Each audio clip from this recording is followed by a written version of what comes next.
Mr. Jeffrey, you have a sentencing on Jerry Leblanc, 2 cases.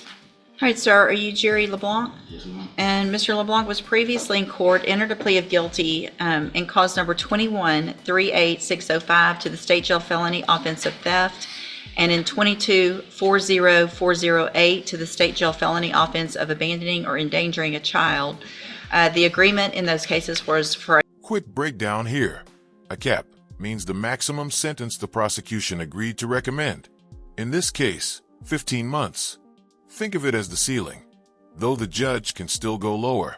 So, already, Jerry's fate is hanging on how much leniency the court is willing to show.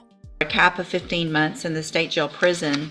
I have received the pre-sentence report. Has everyone had an opportunity to review that report? Yes, sir. Yes, sir. Are there any additions or corrections? Not from the state. No, Your Honor. All right, Mr. Jeffries, you may proceed. Your Honor, I believe the most appropriate ending to this is probation. As the PSI report indicates, he would be a low risk on probation. I think just for context, a little bit of history on Mr. LeBlanc. He grew up in foster care. He did get into some trouble in his teenage years into the very early 20s.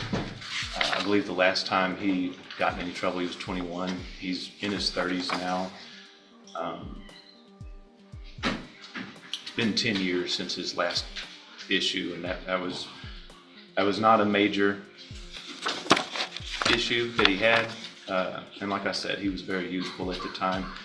These situations, it's not a situation where he's going to go to prison forever and not come back. He's going to be back in society at some point.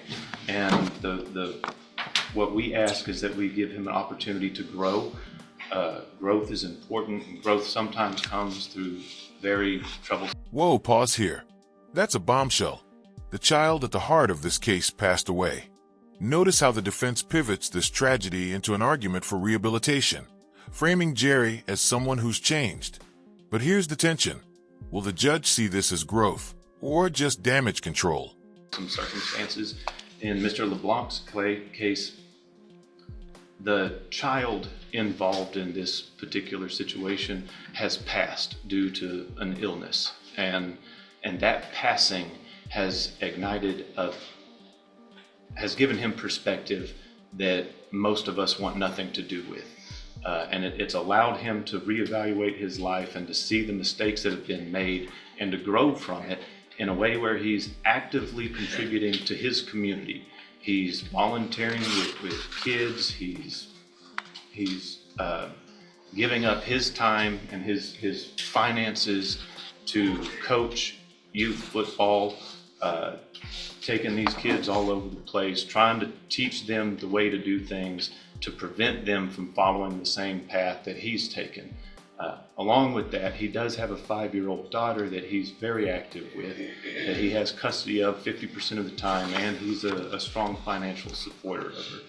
And what we're asking the court to do is to take all that into consideration, along with the fact that PSI has him indicated as a low risk for probation, and just allow him to continue that growth.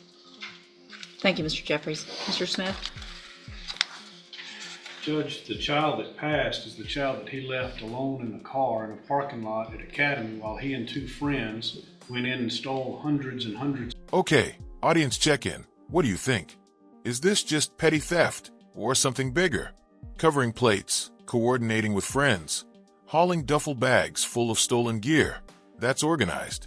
Prosecutors love pointing out when a crime crosses from mistake into planned operation. That's where juries and judges lose sympathy.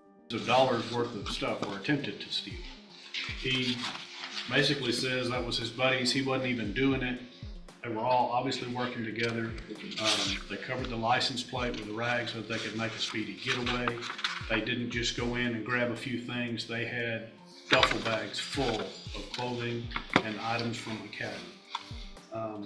He's been given probation opportunities before and was revoked.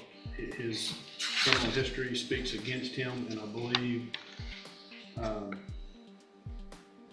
would ask for state jail time in this case. Thank you, Mr. Smith. So I'm looking back, I'm not sure what has been the delay. These offense dates are from 2021, Yes. and it appears that Both, August 27th, 2021. and I believe November of 2022, Routine got 20 months state jail, and then Brooks got probation 205. That was a cap plea.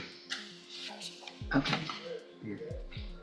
Your Honor, if I could add just a information. Mr. Leblanc's position, he understands that he's accountable for this theft.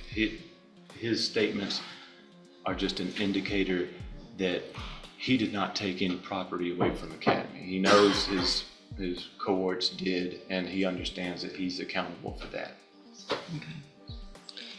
I guess what I'm looking at is just the length of time. I mean, obviously there's criminal history, and I don't disagree with Mr. Smith. That on paper, this does not look like he should be considered for probation in some ways because of you've been given an opportunity for probation. And just listen. That's a dramatic line if I've ever heard one. Judges sometimes give these little teasers, almost like they're narrating their own courtroom drama. Translation: Jerry, you're on thin ice, but I might throw you a lifeline. Let's see if she follows through. Don't talk yourself out of what I'm about to do. But what I'm trying to say is that those revocations, the one revocation was back in 2014. Obviously, that's a long time ago. You were much younger. You have apparently not been in trouble since the date of these offenses, at least not here that probation discovered. And so you've been out on bond or doing whatever for some amount of time, doing the right thing. I appreciate that you're giving back. I appreciate the things you're doing, and it looks like you've grown up. You've gone through, I understand your child passing away. None of those things, however, makes it okay what you did.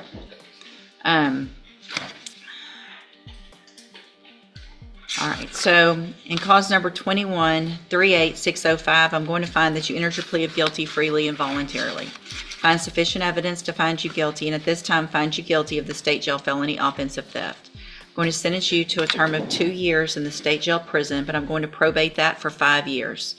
You will be ordered to pay a $500 fine and to follow all of the rules and conditions of probation. In cause number 22-40408, I'm also going to find sufficient evidence to find you guilty, and at this time find you guilty of endangering a child, state jail felony. Sentence you to a term of 2 years in the state jail prison, but I'm going to probate that, put you on probation for 5 years. You're also ordered to pay a $500 fine in that case, and you're ordered to follow all of the rules and conditions of probation. Part of those rules and conditions, you are to have no contact whatsoever with the co-defendants, Kendall Pushy and Marquise Brooks. You're also not allowed to go to Academy. And I'm also ordering that you have to find, you're not allowed, I don't know if you're still using medical marijuana. You cannot use that. Because the facts in this case looks like you were doing more than just using medical marijuana. Hang on. When there's scales and stuff involved, that's not somebody that's going to get medical marijuana. And that's what was inside the baby's backpack. All right? Okay. So if you test positive for marijuana, it is a violation of your probation. You will be right back in here facing the 2-year sentence. And there it is, the hammer. 2 years hanging over Jerry's head, but suspended under probation. This is the classic second chance, last chance setup. Mess up once, and you're serving time. What do you think? Is probation justice here? Or is Jerry skating on thin ice, with the history too heavy to ignore? That I gave you today. No negotiation. I just gave you the max, 2 years. Okay? If you follow all of the rules and conditions of probation that you're supposed to, then for all practical purposes, your case here in court is over. You'll be able to serve those 2-year sentences while you're out on probation. But again, the other side of that is if you violate any condition of probation, you'll be brought back here and you'll be facing those 2-year sentences that I just gave you. I'm handing you in each of your cases the trial court certifications that shows these were agreements that I followed, and so you've waived your right to appeal. I have also handed you a written admonishment regarding your ineligibility to possess a firearm or ammunition. Because of the judgments entered against you, you're ineligible under Texas law to possess a firearm or ammunition. Possession of a firearm or ammunition could lead to charges against you. Firearm is a legal term, and you should read the written admonishment I provide you to see what devices qualify as a firearm. If you have questions about the laws that make you ineligible to possess a firearm or ammunition, or about how long that lasts, you can talk with Mr. Jeffries. You need to have a seat here in the courtroom. Probation's going to call you up when she's ready to go over your paperwork. Good luck to you, sir. Thanks, Thank you, Mr. Your Smith. Thank you, sir.